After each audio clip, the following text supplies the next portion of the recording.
Olá pessoal, tudo bem com vocês?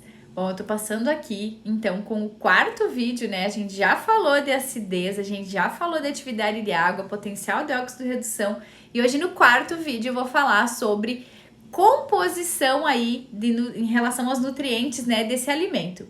Então aqui um fator importante da gente olhar, né, e é isso nós RTs, consultores, inspetores, precisamos compreender muito essa questão dos nutrientes dos alimentos, porque a composição, né, desse alimento, ela precisa inclusive estar expressa aí no rótulo. Então esse é um fator aí que a gente sempre olha.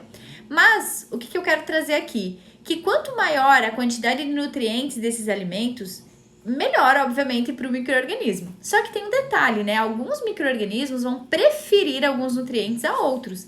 Então, por isso que alguns tipos de alimento, eles são mais comuns, né, de serem responsáveis por surtos de determinados micro-organismos, por exemplo, né? Podemos citar, inclusive, aqui o arroz, né, para a síndrome emética aí do Bacillus cereus. Nós podemos citar os alimentos prontos para o consumo de longa vida de prateleira, né, refrigerados para Listeria monocytogenes, por exemplo. Enfim, podemos citar vários exemplos aqui que estão associados justamente à questão da composição desse alimento, né? Quando eu falo de Listeria, inclusive, se a gente for olhar a IN60, nós temos lá um bom tanto aí de exceções envolvendo lá no anexo 2 de situações, né, de pH, atividade de água, composição do alimento, que fazem com que esse alimento ele não seja considerado de risco aí para a Listeria monocytogenes, porque a composição desse alimento e as condições intrínsecas, né, desse alimento ou extrínsecas não predispõem à multiplicação desse micro-organismo. Então eu sempre falo para vocês a importância da gente olhar o alimento e o micro-organismo. Mas voltando aqui então aos nutrientes, a gente costuma falar que os micro-organismos eles gostam aí de ter uma fonte de energia, né? De ter uma fonte também aí de nutrientes em geral, de sais minerais, né? Então eu preciso ter essa fonte de nitrogênio também para essas bactérias.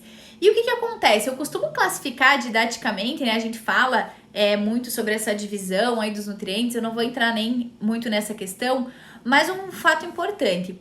Em relação a nutrientes, a gente costuma dizer que as gram-positivas, né, as bactérias gram-positivas, elas são mais exigentes, inclusive, do que as gram-negativas. E na sequência aí, né, decrescente de exigência, nós temos as leveduras e os menos exigentes sempre são os bolores, os fungos filamentosos. Esses fungos filamentosos, eles têm aí uma amplitude, né, uma flexibilidade de desenvolvimento nos alimentos muito maior do que as leveduras, né, que são aí fungos unicelulares, e também do que as bactérias. Lembrando que no caso, em relação a nutrientes, as bactérias gram-positivas são mais exigentes do que as gram-negativas. Mas, mais uma vez, eu volto a falar que a gente não utilize um fator isolado para controlar o crescimento de bactérias patogênicas, micro-organismos patogênicos, porque isso pode ser um tiro no pé, porque as bactérias, né, os micro-organismos em geral, mas em especial as bactérias, têm uma capacidade aí de acabar criando situações de resistência mesmo a ambientes adversos. E inclusive a gente pode citar novamente o exemplo da Listeria monocytogenes aqui. Listeria monocytogenes é uma bactéria tão importante em alimentos justamente por sobrevivência a condições adversas, como por exemplo situações onde não tem nutrientes adequados, onde não tem temperatura adequada, né? Então, a temperatura que ela consegue se multiplicar é uma faixa enorme, né? Então, a gente olharia de fora e diria, não, mas esse alimento aqui está em refrigeração, pois ela consegue se multiplicar em refrigeração. Então, a gente precisa estar atento sempre ao alimento, as características do alimento e as características dos micro-organismos para entender qual micro-organismo é importante naquele determinado alimento. Certo? Espero que apesar da quantidade de exemplos que eu dei aqui no vídeo, tenha ficado claro e qualquer dúvida que eu possa ajudar eu fico à disposição. Até o próximo vídeo.